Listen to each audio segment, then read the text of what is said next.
And that's kind of a problem. I mean, maybe one of the things that we could talk about before we close up is just the general state of baseball where obviously you've got Otani, who is like the star of stars now, and that has worked out really well for baseball to get him, it land him with the Dodgers. He was already in LA, but the less desirable LA. Now he's with the flagship team and he's winning these World Series, and that's just seems to be kind of there's momentum behind baseball in a way the people are now talking about it like, hey, Ethan Strauss had a story about at least debating whether it has surpassed the NBA, kind of resurpassed, I guess, as the second sport. Nothing is going to touch football in America, but it does feel to me like baseball has this momentum that would have been difficult to imagine like 10, 15 years ago, where there was this constant hand wringing about, is baseball dead? Look at this random NFL Thursday night game that outdrew game 7 of the World Series. Baseball is in trouble. No one knows who Mike Trout is,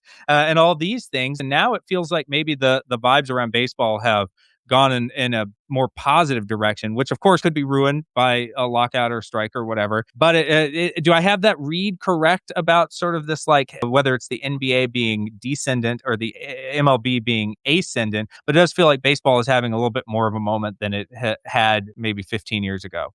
Well, I think the Mike Trout thing was real. And I think that was also a real problem, that their best player was largely unknown. Now, part of that was, he played for the Angels, who aren't very good. He played on the West Coast. A lot of people are sleeping. But you look at the seasons he was having, especially early on, and Unbelievable.